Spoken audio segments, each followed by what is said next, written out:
Hi guys, welcome back to my channel. आज हम पढ़ने वाले हैं क्लास 10 का ज्योग्राफी का चैप्टर 3 वाटर रिसोर्सेस। और ताज्जुब की बात यह है कि अभी बाहर बारिश हो रहा है और ये बहुत ही अच्छा मौसम है पढ़ने के लिए और बहुत ही अच्छा लगेगा पढ़ने के लिए। Okay, so let's get started. Water resources हमें पता है, ये हम लोग 6th से 10th के अंदर हम लोगों ने एसएसटी में, साइंस में, सोशल साइंस में पढ़ा ही होगा कि वाटर के बारे में कि वो 3/4 of the earth surface is covered with water. Water 3/4 हिस्सा अर्थ का कवर किया है, but not only a small proportion of its accounts for fresh water that can be put to use. और थोड़ा प्रतिशत, मतलब बहुत ही कम प्रतिशत वाटर हम यूज, फ्रेश वाटर हम लोग डेली लाइफ में यूज करते हैं। This fresh water is mainly obtained from surface run off and groundwater that is continually being ruined and recharged through the hydrological cycle। हम और हम ये जो वाटर सर्फ, मतलब जो फ्रेश वाटर हम लोग ऑब्टेन करते हैं, वो भी जो ग्राउंड वाटर से कंजर्व करते हैं, मतलब कंज्यूम करते हैं। और जो रन ऑफ, मतलब जो पानी ऊपर जो चलता है, सरफेस रन ऑफ वाटर, उसमें से हम लोग कंजर्व करते हैं। और ये बार बार रीन्यूड होता है और रिचार्ज होता है हाइड्रोलॉजिकल साइकिल के प्रोसेस में। Okay, all water moves with in the hydrological cycle ensuring that water is a renewable resources. सारा का सारा पानी जो है घूमता रहता है हाइड्रोलॉजिकल साइकिल के अंदर ही, क्योंकि वाटर एक रिन्यूएबल रिसोर्स है। मतलब हम लोग वाटर को रिन्यूएबल रिसोर्स मानते हैं। Okay, you might wonder if the 3/4 of the earth is covered with water and water is renewable resources, then how it is that countries and regions around the globe surface from water scarcity? Why is it predicted by 2025 nearly 2 billion people will live in absolute water scarcity? हमें पता ही है कि 3/4 हिस्सा world का पानी है। तो फिर हम लोगों को क्यों लगता है कि फ्यूचर में हमें वाटर स्कैरसिटी हो सकता है? क्योंकि 3/4 में से बहुत ही कम प्रतिशत पानी फ्रेश वाटर है और जो है सलाइन वाटर है और जो वेस्ट वाटर है, जो कि हम लोग यूज नहीं कर सकते। ओके, अब हम पढ़ेंगे कुछ कंजर्वेशन और प्रोटेक्ट, मतलब वाटर को कैसे कंजर्व करे किया जाए फ्यूचर के लिए, उसके बारे में। Water scarcity and the need for water conservation and management. Water को कैसे कंजर्व किया जाए और उसको मैनेजमेंट कैसे अंडर में ले, मतलब कंजर्व करते हैं, उस बारे में हम लोग पढ़ेंगे। Given the abundance and renewability of water, it is difficult to imagine that we may suffer from water scarcity. The moment we speak of water shortage, we immediately associate with regions having low rainfall or those that are drought prone areas. Okay, जो अगर हम water के बारे में सोचते हैं, जो मतलब जो अब हम अगर इमेजिन करेंगे कि सफर कि वाटर स्कैरसिटी जब होगा, तब हम तुरंत ही हमारे मन में आ जाता है कि जो रीजन लो रेनफॉल में है उसके बारे में, क्योंकि वो सूखा पड़ा है। Okay, we intentionally visualise the deserts of Rajasthan and women balancing many matkas used for earthen pots, matkas used for collecting and storing water and traveling long distance to get water। जो राजस्थान में जो डेजर्ट है, वहां के वुमेन मटकास लेके collect करते हैं water, और स्टोर भी करते हैं और ट्रैवल करते हैं बहुत दूर तक पानी लाने के लिए। True, the availability of water resources varies over space and time, mainly due to variation in seasonal and annual precipitation। क्योंकि वाटर बहुत सारे जगहों में कम है, बहुत सारे जगहों पे ज्यादा है, क्योंकि क्लाइमेट की वजह से और फिर मतलब जो उसका पोजीशन, लोकेशन की वजह से बहुत सारे फैक्टर्स डिपेंड होते हैं। और सीजनल के वजह से, एनुअल प्रिसिपिटेशन की वजह से, प्रिसिपिटेशन मतलब बारिश। ओके, बट वाटर स्कैरसिटी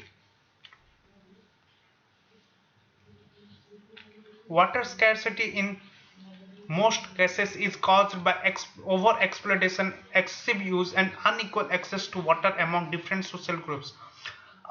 हमें पता ही है कि वाटर जब स्कैरसिटी होता है उसका मेन रीजन ओवर एक्सप्लोइटेशन, मतलब वाटर को बहुत ज्यादा यूज किया जाए होगा, अगर अनइक्वल डिस्ट्रीब्यूशन हुआ होगा वाटर, या फिर हम लोग एक्सेसिव यूज करते होंगे, ज्यादा यूज करते होंगे, तो इसीलिए वाटर सबके लिए कम पड़ रहा होगा। वाटर स्कैरसिटी का प्रॉब्लम वहां पे दिखाई देगा। Okay, where is then water scarcity likely to occur? हमें वाटर स्कैरसिटी के मतलब कैसे हो सकता है, कहाँ पे हो सकता है? As you have read in hydrological cycle, fresh water can be obtained directly from precipitation, surface runoff and groundwater. हम लोग हाइड्रोलॉजिकल सिस्टम से पढ़े ही होंगे कि फ्रेश वाटर हम डायरेक्टली ऑब्टेन कर सकते हैं बारिश से, या फिर सरफेस रन ऑफ वाटर से, और ग्राउंड वाटर से। Okay, it is possible that an area or region may have ample water sources but it is still facing water scarcity। हमें पता ही होगा कि एक एरिया या फिर रीजन में बहुत सारा पानी होगा पर वहां पे वाटर स्कैरसिटी का प्रॉब्लम बहुत ज्यादा होगा। Many of our cities are such examples, बहुत सारे एग्जांपल्स हैं सिटीज के। Okay, thus water scarcity may be an outcome of large and growing population. तो फिर हमें ये भी रीजन दे सकते हैं वाटर स्कैरसिटी का, क्योंकि मतलब बहुत ज्यादा पॉपुलेशन है और and consequent greater demands for water and unequal access to it, और तो ग्रेट वाटर की बहुत डिमांड है और अनइक्वल एक्सेस मतलब अनइक्वल डिस्ट्रीब्यूशन होता है। Okay, a large population requires more water not only for domestic use but also to produce more food। और बहुत सारे पॉपुलेशन वाटर की जरूरत होता है, क्योंकि not only for domestic use but also to produce food. हमें पता ही है कि एग्रीकल्चर में भी पानी यूज होता है, वहां पे भी बहुत ज्यादा पानी चाहिए, और डोमेस्टिक यूज के लिए तो चाहिए ही चाहिए। इसीलिए लार्ज पॉपुलेशन को चाहिए प्रोड्यूस करने के लिए, फूड को प्रोड्यूस करने के लिए वाटर चाहिए। Hence to facilitate high food grain production, water resources are being over exploited to expand irrigated areas for dry season agriculture। irrigated agriculture is the largest consumer of water। और जो agriculture जो है वो सबसे ज्यादा बड़ा consumer है water का। Now it is needed to rebalance the agriculture through developing drought resistant crops and dry farming techniques। और हमें पता ही होगा कि जो रिवोल्यूशन मतलब जो agriculture now it is needed to revolution the agriculture through developing drought resistant crops and dry farming techniques. और हमें ये टेक्निक को चेंज करना होगा एग्रीकल्चर के द्वारा। ओके, जो डेवलप मतलब जो हमें कम पानी से कैसे एग्रीकल्चर को ज्यादा प्रोडक्शन दिया जाए, और तो ड्राई फार्मिंग टेक्निक्स को बढ़ाना होगा, yes, etc etc। okay, you may have seen in many television advertisements the most farmers have their own wells and tube wells in the farms for irrigation to increase their produce। हमें पता है, हम लोगों ने TV में advertisements में movies में देखा ही होगा कि जो एग्रीकल्चर जो फार्मर्स हैं उनके पास जो एग्रीकल्चर करते हैं उनके पास उनका खुद का वेल है, ट्यूबवेल है, प्रोड्यूस करने के लिए ज्यादा से ज्यादा मतलब इरिगेशन ज्यादा से ज्यादा प्रोड्यूस करने के लिए, irrigation to increase the produce मतलब ज्यादा पानी है प्रोड्यूस करने के लिए, वाटर मतलब फूड प्रोड्यूस करने के लिए। But you have wondered what this could result in? और हमें अगर ये ज्यादा हो गया तो रिजल्ट क्या हो सकता है बताए? That it may lead to falling ground water levels adversely affecting the water availability and food security of the people. और ये लीड कर सकता है ग्राउंड वाटर लेवल को कम करने के लिए, और इससे इफेक्ट भी पड़ सकता है वाटर अवेलेबिलिटी के लिए, मतलब स्कैरसिटी हो सकता है वाटर का, और फूड की भी कमी हो सकता है। Post Indian independent India witnessed intensively industrialization and urbanization creating vast opportunities for us।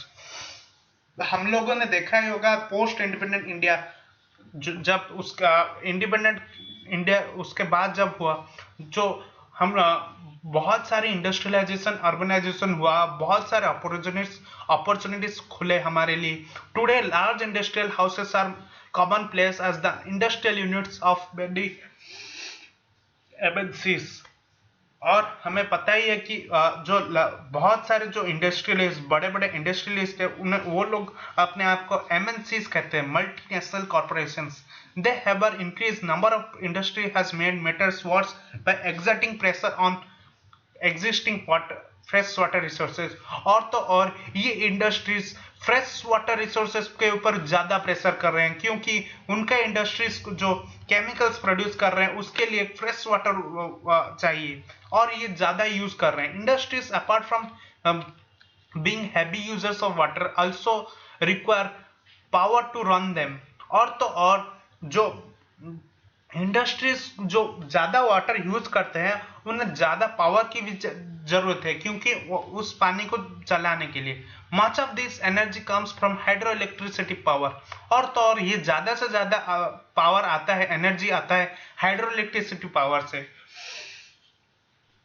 Today in India, hydroelectricity power contributes approximately 22% of the total electricity produced। हमें पता ही है कि इंडिया में 22% ऑफ इलेक्ट्रिसिटी प्रोड्यूस होता है वाटर से। और तो और ये सबसे ज्यादा कंट्रीब्यूशन है वाटर के द्वारा। Moreover, multiplying urban centers with large and dense population and urban lifestyles have not only added the water and energy requirement, but have further aggravated the problem। और तो और ये वाटर जो प्रोड्यूस करते हैं, जो सबके लिए जरूरत होता है बहुत बड़े पॉपुलेशन या फिर अर्बन लाइफस्टाइल के लिए, ये स्कैरसिटी कर देता है, मतलब प्रॉब्लम बहुत क्रिएट करता है वाटर का। Okay, if you look into the housing societies or colonies in the cities, you could find that most of these have their own groundwater pumping devices to meet their water needs। Not surprisingly, we find that fragile water resources are being over exploited and have caused the depletion in several of these cities। और तो और हम लोगों ने cities में देखा ही होगा कि कैसे सोसाइटीज और कॉलोनीज उनके जो ग्राउंड वाटर पंपिंग डिवाइस उनके साथ रखते हैं, क्योंकि उनको अपनी वाटर की नीड की जरूरत है। और तो और हम बहुत ही जल्दी उनका वाटर लेवल भी कम हो जाता है, क्योंकि वो ज्यादा एक्सप्लोइट करते हैं, ओवर एक्सप्लोइट करते हैं, ओवर यूज करते हैं वाटर का। Okay, so far we have focused on the quantitative aspects of water scarcity। Now let us consider another situation where water is efficiently available to meet the needs of the people, but the area still suffers from water scarcity। और हम लोगों ने focus किया है कि water scarcity होगा, पर हम ये भी अभी ऐसे एरिया के बारे में बात करने वाले हैं जहाँ पे भी बहुत सारे वाटर है लेकिन फिर भी वो लोग सफर कर रहे हैं water scarcity. This scarcity may due to bad quality of water। Lately there has been a growing concern that even there is ample water to meet the needs of the people, much of it may be polluted by domestic and industrial waste, chemicals, pesticides and fertilizers used in agriculture, thus making it hazardous for the human use। और तो और जो मतलब मैं अभी जिस बारे में बात कर रहा था कि बहुत सारा वाटर होने के बाद भी कम, मतलब वाटर स्कैर्सिटी है, इसका मतलब कुछ भी हो सकता है। Water bad quality of water हो सकता है, और तो और वहां पे बहुत सारे इंडस्ट्रियलिस्ट मतलब इंडस्ट्रीज हो सकते हैं जो कि केमिकल्स, पेस्टिसाइड्स एक्सेट्रा एक्सेट्रा पानी में डाल रहे होंगे, या फिर डोमेस्टिक मतलब घरों के द्वारा भी पॉल्यूट हो सकता है। और तो ये बहुत ही खराब मतलब बहुत ही बुरी बात है ह्यूमन के लिए, बहुत ही खतरनाक हो सकता है ह्यूमंस के लिए। Okay, you may have already realized that the need of our is to conserve and manage our water resources to safeguard ourselves from health hazards, to ensure food security, contribution of livelihoods of our livelihoods and productive activities of our livelihoods and productive activities and also to prevent degradation of natural ecosystem. हम लोगों ने मतलब हमें पता चल गया कि कैसे हमें कंजर्व करना है. अगर हम लोग ज़्यादा सतर्क रहेंगे या फिर ज़्यादा केयरफुल रहेंगे तो हम लोग वाटर को सेफ गार्ड मतलब सेव कर सकते हैं. और तो और को अगर हम लोग ज़्यादा मतलब पॉल्यूट नहीं करेंगे वाटर को तो फिर हम लोगों को कोई हेल्थ डिजीज नहीं हो सकता. और तो और ये फूड सिक्योरिटी के लिए भी बहुत इंपॉर्टेंट है. और तो और ये आगे भी जाके बहुत ही हेल्प करेगा फ्यूचर जनरेशन के लिए. Over exploitation mismanagement of water resources will improvise the resources and cause ecological crisis that में have been profound impact on our lives. और तो और अगर हम ज़्यादा से ज़्यादा एक्सप्लोर मतलब पानी को यूज करेंगे, मिसमैनेजमेंट करेंगे तो फिर इकोलॉजिकल क्राइसिस हो सकता है और ये हमारे लाइफ्स के ऊपर बहुत ही बड़ा इम्पेक्ट कर सकता है. ओके, थोड़ा ऊपर हम लोगों ने एक पैराग्राफ मिस कर दिया. क्या है? नहीं नहीं नहीं, हाँ, India's river, especially the smaller ones, हम लोग यहाँ पढ़ रहे हैं. Okay, have all turned into toxic streams. और ये सब टर्न हो चुका है टॉक्सिक स्ट्रीम्स के ऊपर. And even the big ones like Ganga and Yamuna. और तो और बिग रिवर्स लाइक गंगा और यमुना भी पोल्यूट हो चुका है. Okay, are far from being pure. The assault on India's rivers from population growth, agriculture modernization, urbanization, industrialization is enormous and growing by the day. The entire life stands threatened. और तो और जो industrialisation, modernisation, urbanisation हो रहा है ये directly या indirectly water के ऊपर भी इम्पैक्ट कर रहा है, इंडियन रिवर्स के ऊपर. और ये बहुत ही खराब मतलब डेंजरस बात है रिवर्स के लिए, क्योंकि ये हमें बहुत सारे इम्पैक्ट्स ला सकते हैं हमारे लाइफ्स के ऊपर. और तो और अभी तो पैंडेमिक सिचुएशन में धीरे धीरे वाटर साफ हो रहा होगा, पूरा का पूरा रिकवरी हो रहा होगा. वो जो प्रोसेस है मतलब जो पॉल्यूट वाटर मतलब पॉल्यूशन है जितना मैला हुआ होगा उससे रिकवरी हो रहा होगा. अच्छी बात है. Okay, multipurpose river projects and integrated water resources management. जो मल्टीपर्पज रिवर प्रोजेक्ट्स हैं और तो वाटर रिसोर्स मैनेजमेंट है कैसा होता है. But how do we conserve and manage water. हम लोग कैसे कंजर्व और मैनेज करेंगे वाटर को. Archaeological and historical record show that some in ancient times we have been constructing sophisticated hydraulic structures like dams built of stone, rubber. Okay, dams बनाते हैं और तो रिजर्वर्स बनाते हैं, लेक्स बनाते हैं, embankments and canals for irrigation. Not surprisingly we have continued the tradition of river basins. और तो और हम लोग इसी तरीके से हम लोग बचा सकते हैं, वाटर को सेव कर सकते हैं डैम्स के थ्रू, रिजर्वर्स के थ्रू, लेक्स के थ्रू, कैनल्स के थ्रू, एम्बैंकमेंट्स के थ्रू. जो कैनल्स यूज होता है इरिगेशन के लिए, हम लोगों को पता ही, ये सब तो पता ही है.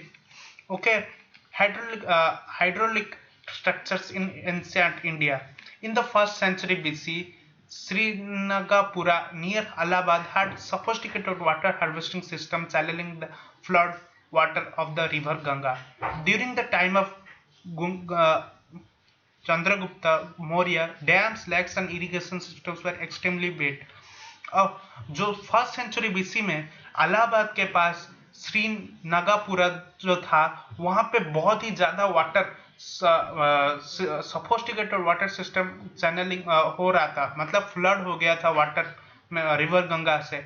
और उस टाइम पे चंद्रगुप्त मौर्य ने वहां पे डैम्स, लेक्स और इरिगेशन सिस्टम बिल्ड किए. और तो और evidence of sophisticated irrigation works have also been found in Kalinga, Nagarjuna Konda और तो और बेन्नूर, कोल्हापुर. इस जगह पे भी बहुत सारे इरिगेशन सिस्टम्स बनाए गए. In the 11th century, Bhopal lake, one of the largest artificial lakes of its time was built. और तो और 11th century में भोपाल लेक बनाया गया था जहाँ पे वो सबसे बड़ा आर्टिफिशियल लेक है। Okay, in the 14th century the tank in the Huaj Khas, Delhi was constructed by Iltutmish for supplying water to Siri fort area। Iltutmish जो 14th सेंचुरी में जो कंस्ट्रक्ट किए थे ख्वाज खास दिल्ली में, क्योंकि वाटर चाहिए था सिरी फोर्ट के लिए। Okay, a dam is a barrier across flowing water that obstructs, directs or retards the flow, often creating a reservoir, lake and impoundment। Okay, जो डैम होता है ना वो वाटर को कंजर्व करता है, मतलब रखता है, और तो और फ्लो करने में आसानी देता है, और एक रिजर्वर मतलब जो रखता है, बोला ना लैक को भी पानी पहुंचाता है, और तो और dam refers to the reservoir rather than the structure. Dam specially इसलिए होता है क्योंकि वो रिजर्व करता है water. Most dams have a section called a spillway और a weir over which or through which it is intended that water will flow either continuously, मतलब एक डैम के अंदर रहता है एक सेक्शन कॉल्ड स्पिलवे और ए वियर ओवर, जहां से वाटर रनिंगली मतलब कंटिन्यूसली फ्लो करता रहेगा। Dams are classified according to structure. Dam उसके स्ट्रक्चर के अनुसार ही क्लासिफाइड होता है। Intended purpose on height based on structure and the materials used। Dams are classified as timber dams, embankment dams or masonry dams with several subtypes। Dams के भी types हैं, जैसे कि टिम्बर डैम्स, एम्बांकमेंट डैम्स, उसके हिसाब से सेवरल सब types है डैम्स के भी। According to the height, dams can be categorized as large dams, major dams or alternatively as low dams, medium height dams and high dams। और तो और उसके हाइट के अनुसार उसके फिगर मतलब कितना बड़ा है उसके अनुसार भी डैम्स को क्लासिफाई किया गया है।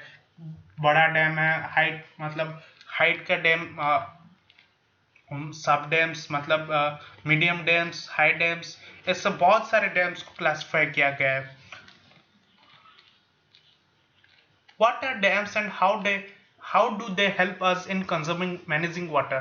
Dams were traditionally built to improve rivers and rainwater that could be used to later to irrigate agriculture fields। और डैम्स बहुत पहले बनाया गया था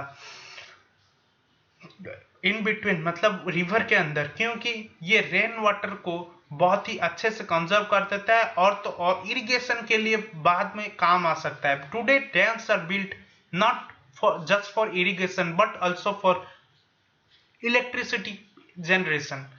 आजकल के जो डैम्स बन रहे हैं वो सिर्फ इरिगेशन के लिए नहीं बन रहे हैं, वो इलेक्ट्रिसिटी जनरेशन के लिए भी बन रहे हैं। Water supply for domestic and industrial uses, flood control, recreation, inland navigation, fresh fish breeding, और तो और वाटर सप्लाई डोमेस्टिक यूज के लिए, और तो और फ्लड कंट्रोल के लिए, रिक्रिएशन के लिए, मतलब इनलैंड नेविगेशन के लिए, फिश ब्रीडिंग के लिए, एक्सेट्रा एक्सेट्रा, बहुत सारे पर्पसेस से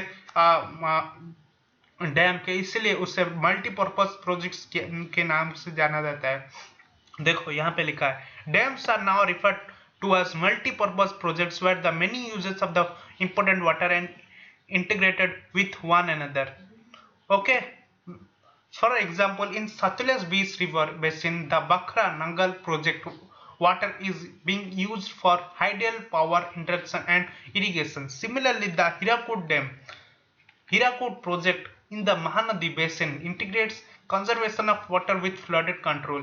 और तो बखरा नंगल प्रोजेक्ट के बारे में आपने सुना होगा, जो सतलज बीच रिवर में है, जो कि वो हाइडल पावर प्रोडक्शन के लिए काम आता है और इरिगेशन के लिए भी। और तो और जो हीराकुड डैम है उसका काम है वाटर को कंजर्व करना और फ्लड कंट्रोल को रोकना। Okay, multipurpose projects launched after independence with the integrated water through management approach were thought as the vehicle that could lead the nation to development and progress।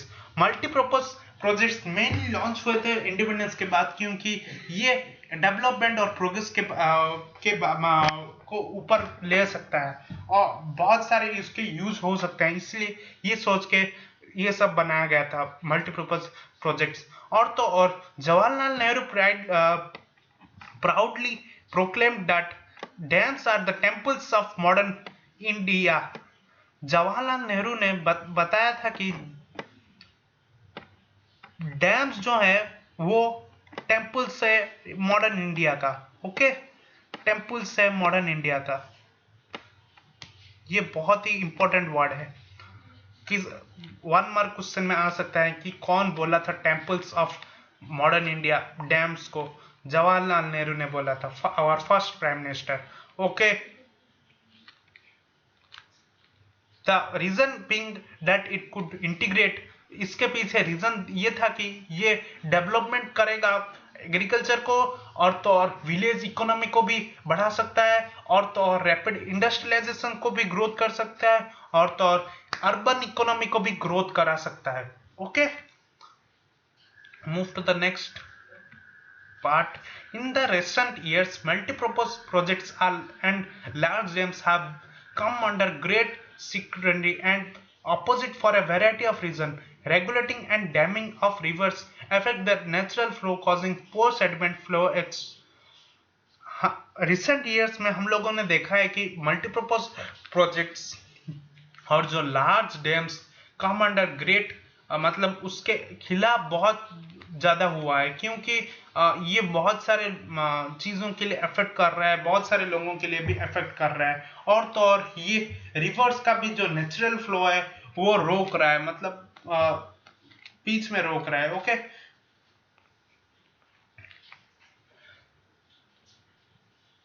Natural flow causing poor sediment flow and excessive sedimentation of the bottom of the reservoir, resulting in rockier stream beds and poorer habitats for the river aquatic life। और तो और ये aquatic life मतलब जो पानी में जो रहते हैं जानवर, उनके ऊपर भी ज्यादा इफेक्ट कर रहा है। Dams also fragment rivers, making it difficult for aquatic fauna to migrate, specially for spawning. और तो और ये डैम्स जो है बहुत मतलब एक जगह जो एक्वाटिक लाइफ जो है पानी के अंदर, उन्हें माइग्रेट एक जगह से दूसरे जगह जाने के लिए भी तकलीफ दे रहा है, okay। The reservoirs that are created on the flood plains also submerge the existing vegetation and soil, leading to its decomposition over a period of time। और तो और ये जो रिजर्वर्स हैं वो क्रिएट कर रहा है फ्लड प्लेन्स जो सबमर्ज हो गया था एग्जिस्टिंग वेजिटेशन के द्वारा, और तो और जो सॉइल जो लीडिंग कर रहा है into its decomposition over a period of time. उसके बाद जो सॉइल भी लीड कर रहा था जो डिकम्पोजिशन होने के टाइम, मतलब पीरियड ऑफ टाइम के बाद, okay. Multipurpose projects and large dams have also been the cause of many new environmental movements like the Narmada Bachao Andolan and the Tehri Dam Andolan, etc etc। और तो multipurpose projects ने बहुत सारे causes, मतलब बहुत सारे नया environment movements लाए हैं, जैसे कि नर्मदा बचाओ आंदोलन और तो और तहरी डैम आंदोलन, एक्सेट्रा एक्सेट्रा। ये सारे बहुत सारे आंदोलन थे जो कि डैम को ना बनाने के लिए किया गया, क्योंकि ये एनवायरनमेंट को अफेक्ट करता है जो डैम्स है, okay. These projects primarily been due to large scale displacement of local communities. क्योंकि ये ज्यादा से ज्यादा मूवमेंट क्यों होता है, क्योंकि वहां पे जो डैम बनाते हैं वहां से विलेजेस को हटाया जाता है, और तो और ये लोकल कम्युनिटीज का बहुत प्रॉब्लम होता है एक जगह से दूसरी जगह माइग्रेट होने के लिए, इसीलिए ये सब हुआ था, मतलब हुआ ज्यादातर होता रहता है आंदोलन। Local people often had to give up their land, और तो और उन्हें लैंड को छोड़ना पड़ता है, लाइवलीहुड, और जो उनके पास जो रहता है घर लैंड सब कुछ छोड़ना पड़ता है, क्योंकि नेशन के लिए control over resources for greater good of the nation, okay। So if the local people are not benefiting from such projects, then who is benefited? अगर जो इस प्रोजेक्ट से अगर लोकल पीपल को अगर हेल्प नहीं मिलेगा तो फिर किससे मिलेगा? Perhaps the landowners in the large farmers, industrialists and few urban centers. Take the case of the landless in a village. Does he really gain from such a project? और ये सब बात बोला जाता है कि जो large land owners, large farmers, उनको फायदा हो रहा है, और तो और जो लोकल कम्युनिटीज को फायदा नहीं होता। अगर होगा तो किसका फायदा होगा? उनका ही। Irrigation has also change the cropping. रुको भाई, हाँ ये बहुत इंपॉर्टेंट है। Sardar Sarovar Dam has been built over the Narmada River in Gujarat. This is one of the largest water resources projects of India, covering 4 states: Maharashtra, Madhya Pradesh, Gujarat, Rajasthan. The Sardar Sarovar project could meet the requirement of water in drought-prone area, deserts of Gujarat and Rajasthan in 124 villages in Rajasthan. और तो और ये जो Sardar Sarovar dam है, ये one of the largest water resource project है India में, क्योंकि ये 4 स्टेट्स को लेके हुआ है: Maharashtra, Madhya Pradesh, Gujarat, Rajasthan.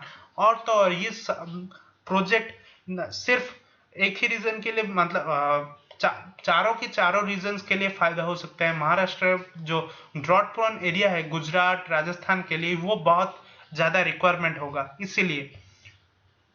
So guys, that's it today. आज के लिए बस इतना ही।